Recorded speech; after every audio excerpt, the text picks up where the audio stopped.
할렐루야. 하나님께서 우리에게 허락하신 귀한 한 날, 예배로 출발하는 여러분들을 축복합니다. 기도하겠습니다. 아버지 하나님, 간밤에도 우리를 보살펴 주셔서 평안히 자게 하시고 또한 새롭게 새날을 허락하여 주셔서 예배할 수 있도록 인도하심을 감사합니다. 하나님, 겸손히 주님 앞에 엎드립니다. 무릎 꿇습니다. 오늘도 우리의 삶을 경영하여 주시옵소서. 우리를 인도하여 주옵소서. 우리의 생각과 고집을 내세워 잘못된 길로 가지 않도록 하여 주시고, 오늘도 하나님께서 인정하시는 삶, 주님께서 기뻐하시는 길로 걸어가게 하여 주시옵소서. 믿음을 더하여 주옵소서. 은혜를 더하여 주옵소서. 오늘도 하나님의 백성으로 부끄러움이 없는 삶을 살아갈 수 있도록 주님, 우리의 삶을 인도하여 주옵소서. 예수 그리스도의 이름으로 기도하옵나이다. 아멘. 다 함께 찬송가 502장 찬양 드립니다.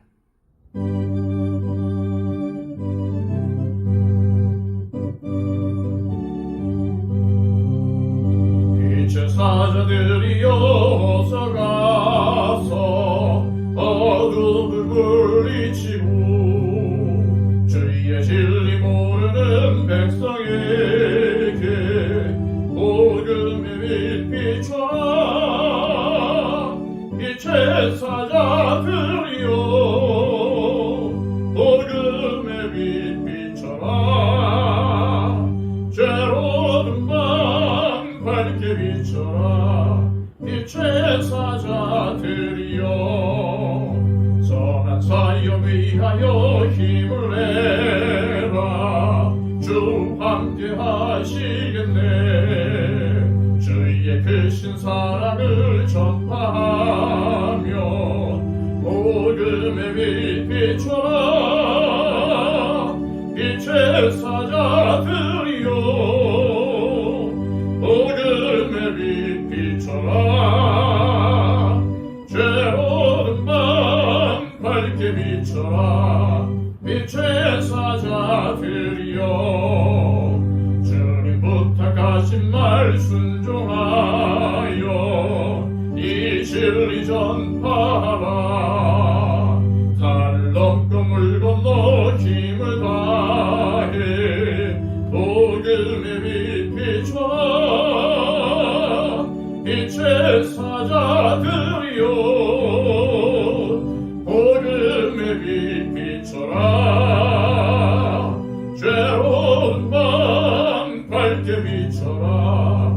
빛의 사자들이여 동서남북 어디나 땅끝까지 주님만 의지하고 눈 어두워 못 보는 백성에게 복음의 빛 비춰라. 빛의 사자들이여 복음의 빛 비춰라. 죄로운 밤 밝게 비춰라. 빛의 사자들이여. 이 시간 우리에게 주시는 주님의 복된 말씀은 신약성경 요한계시록 16장 1절에서 21절까지의 말씀입니다. 신약성경 414쪽입니다. 또 내가 들으니 성전에서 큰 음성이 나서 7 천사에게 말하되 너희는 가서 하나님의 진노의 7 대접을 땅에 쏟으라 하더라. 첫째 천사가 가서 그 대접을 땅에 쏟음에 짐승의 표를 받은 사람들과 그 우상에게 경배하는 자들에게 악하고 독한 종기가 나더라. 둘째 천사가 그 대접을 바다에 쏟음에 바다가 곧 죽은 자의 피같이 되니 바다 가운데 모든 생물이 죽더라.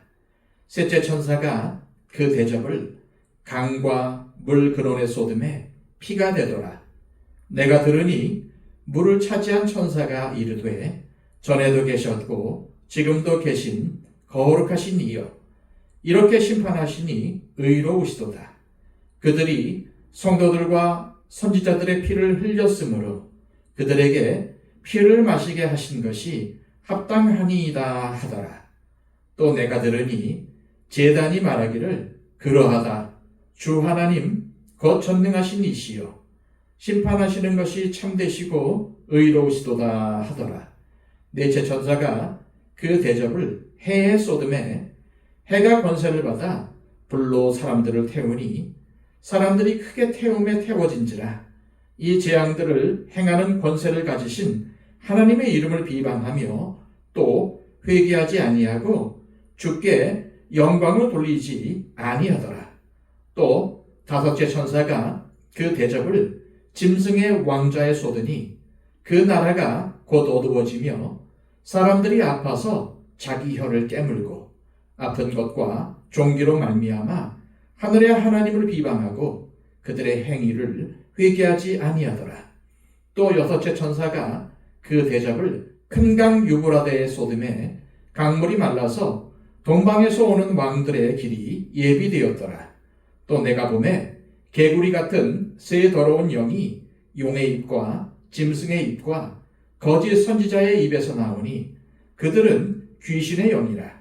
이적을 행하여 온 천하 왕들에게 가서 하나님 곧 전능하신 이의 큰 날에 있을 전쟁을 위하여 그들을 모으더라. 보라, 내가 도둑같이 오리니 누구든지 깨어 자기 옷을 지켜 벌거벗고 다니지 아니하며 자기의 부끄러움을 보이지 아니하는 자는 복이 있도다. 새 영이 히브리어로 아마겟돈이라 하는 곳으로 왕들을 모으더라. 일곱째 천사가 그 대접을 공중에 쏟음에 큰 음성이 성전에서 보좌로부터 나서 이르되 되었다 하시니 번개와 음성들과 우레소리가 있고 또 큰 지진이 있어 얼마나 큰지 사람이 땅에 있어 온 이래로 이같이 큰 지진이 없었더라. 큰 성이 세 갈래로 갈라지고 만국의 성들도 무너지니 큰 성 바벨론이 하나님 앞에 기억하신 바 되어 그의 맹렬한 진노의 포도주 잔을 받으매 각 섬도 없어지고 산악도 감대 없더라. 또 무게가 한 달란트나 되는 큰 우박이 하늘로부터 사람들에게 내림에 사람들이 그 우박의 재앙 때문에 하나님을 비방하니 그 재앙이 심히 크미로라. 아멘. 오늘 본문인 16장은 드디어 하나님의 마지막 심판의 장면을 그리고 있습니다. 하나님의 마지막 심판인 대접 재앙은 말 그대로 최종적인 심판이기에 세상에는 더 이상의 기회가 주어지지 않을 것입니다. 이 심판은 하나님의 진노의 일곱 대접을 땅에 쏟으라는 명령으로 시작됩니다. 그렇다면 땅이 어디입니까? 요한계시록에서 땅은 하나님을 끝까지 거부하는 세력들과 사람들을 가리킵니다. 첫째 천사가 대접을 땅에 쏟았더니 짐승의 표를 받은 사람들과 그 우상에게 경배하는 자들에게 악하고 독한 종기가 났습니다. 하지만 하나님의 입맞은 사람들, 즉 짐승의 표 받기를 거부하고 믿음으로 살아가는 사람들은 제외되어 있다는 것을 알 수 있습니다. 마치 출애굽기에 애굽에 내린 재앙에서 이스라엘 백성들이 있던 고센 땅이 제외된 것처럼 말입니다. 계속해서 바다에 진노의 대접이 쏟아져 바다의 모든 생물들이 죽고 강과 물의 근원에 대접이 쏟아져 그것이 피가 되고 맙니다. 또한 넷째 천사가 대접을 쏟자 해가 권세를 받아 사람들을 태워 죽입니다. 그런데도 완악한 세상 사람들은 회개하지 않더라는 것입니다. 9절입니다. 사람들이 크게 태움에 태워진지라. 이 재앙들을 행하는 권세를 가지신 하나님의 이름을 비방하며 또 회개하지 아니하고 주께 영광을 돌리지 아니하더라. 다섯 번째 재앙은 드디어 짐승의 왕자에 대접을 쏟습니다. 그랬더니 그 나라가 어두워지며 사람들이 너무나도 고통스럽고 아파서 자기의 혀를 깨물었습니다. 그런데도 하나님을 비방하고 회개하지 않았습니다.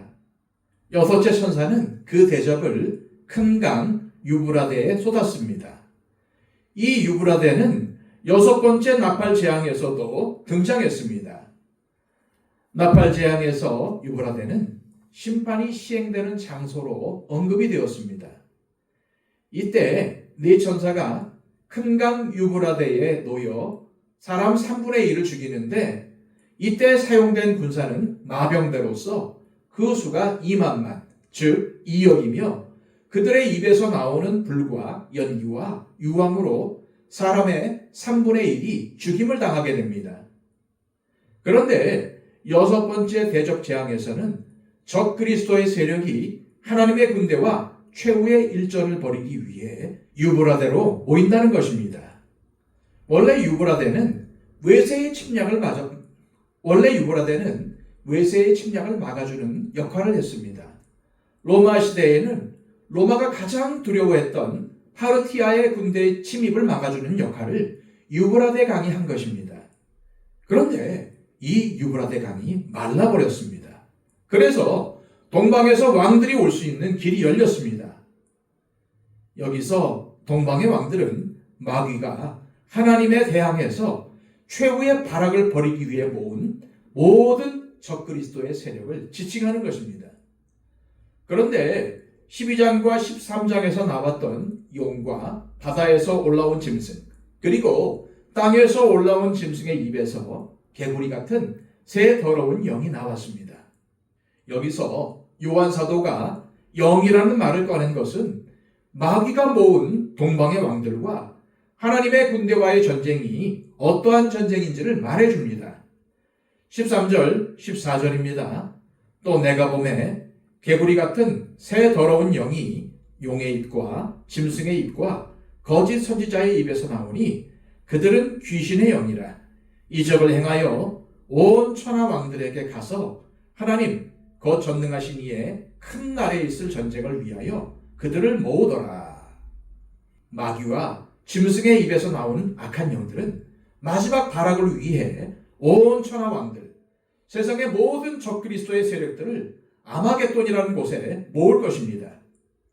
무엇을 위해서입니까? 전능하시니 곧 하나님의 큰 날에 있을 전쟁을 위해서입니다. 그런데 이 큰 날이 어떤 날입니까? 마지막 심판의 날인 것입니다. 마귀가 하나님과 최후의 전쟁을 벌이기 위해 아마겟돈에 자신의 모든 추종 세력들을 모은 것입니다. 그런데 이런 전쟁 준비가 사실 얼마나 우스운 것입니까? 하나님은 지금 마귀의 세력들과 전쟁을 하시려는 것이 아니라 마귀의 세력을 끝장내실 마지막 심판을 행하실 것이기 때문입니다. 그리고 마지막 7번째 대접은 공중에 쏟았습니다. 공중이 어디입니까? 에베소서 2장 2절입니다. 그때의 너희는 그 가운데서 행하여 이 세상 풍조를 따르고 공중의 권세 잡은 자를 따랐으니 곧 지금 불순종의 아들들 가운데서 역사하는 영이라. 이 말씀에서 마귀를 뭐라고 묘사하고 있습니까? 공중의 권세를 잡은 자이며 불순종의 아들들 가운데서 역사하는 영이라고 묘사합니다. 그러므로 여기서 말하는 공중은 마귀의 통치 영역을 가리킨다는 것을 알 수 있습니다. 따라서 공중의 심판의 대접이 쏟아진다는 것은 마귀에 대한 직접적인 심판이라는 말입니다. 다섯 번째 천사가 짐승의 보좌에 대접을 쏟음으로써 마귀에 대한 직접적인 심판의 포문을 열었었습니다. 그런데 마지막 천사가 마귀의 권세를 의미하는 공중에 대접을 쏟는다는 것은 하나님의 심판이 마지막을 향하고 있음을 나타내 주는 겁니다. 그런데 이런 극한 상황이 벌어지고 있는데도 완악한 세상 사람들은 어떻습니까? 회개하지 않더라는 것입니다. 이것이 문제죠. 그런데 이 요한계시록을 1차적으로 읽어야 하는 사람들이 누구입니까? 바로 우리와 같은 그리스도인들입니다. 어쩌면 회개하지 않는 사람들 중에는 자칭 책망하는 자들이 포함되어 있을 수 있습니다. 스스로 선생이 되어서 자신의 잘못이나 죄에 대해서는 관대하고 다른 사람들의 실수나 잘못에 대해서는 신랄하게 비판하고 책망하는 사람들 말입니다. 재앙이 거듭되어도 그 고통 속에서도 끝까지 하나님을 거부하고 회개하지 않는 사람들, 그들에게 주어질 것은 하나님의 진노의 심판, 마지막 심판밖에는 없습니다. 영원한 지옥의 형벌밖에는 주어질 것이 없다는 말입니다. 따라서 회개는 빠를수록 좋은 것입니다. 빨리 자신의 잘못을 인정하고 하나님께로 돌이키는 사람이 좋은 그리스도인이라는 사실을 명심하시길 바랍니다. 5절부터 7절에는 하나님의 마지막 심판의 당위성을 말씀하고 있습니다. 내가 들으니 물을 차지한 천사가 이르되 전에도 계셨고 지금도 계신 거룩하신 이여 이렇게 심판하시니 의로우시도다.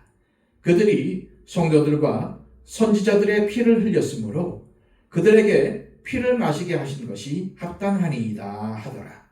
또 내가 들으니 제단이 말하기를 그러하다.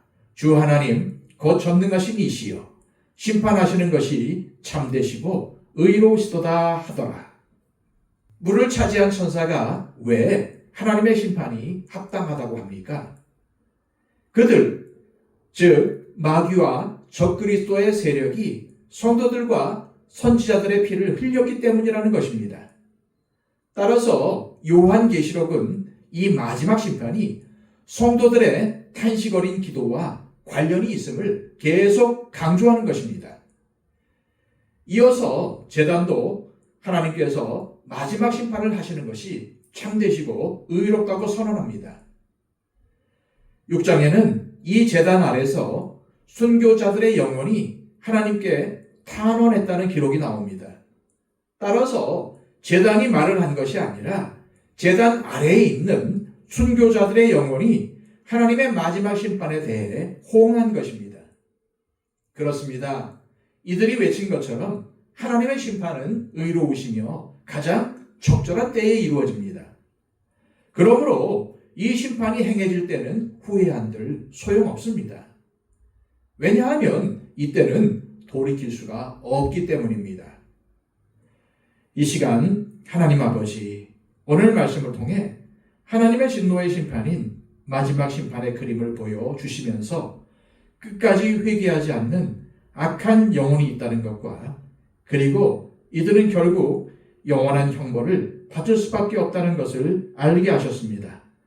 우리가 영원한 형벌을 받는 자들이 아니라 유리바닷가에 서서 하나님을 찬양하는 자들이 되기 위해 오늘도 믿음의 경주를 경주하며 악한 세상에 대해 믿음의 선한 싸움을 싸우게 하옵소서 기도하시기를 바랍니다. 그리고 111 기도를 통해서 우리의 기도가 필요한 분들을 위해 중보해 주시길 바랍니다. 이제 하루 남은 2025년을 잘 보내게 하시고 새로운 해인 2026년에는 더욱더 하나님과 동행하며 믿음의 삶을 살겠노라고 결단의 기도를 올리시기를 바랍니다. 다 함께 기도하겠습니다.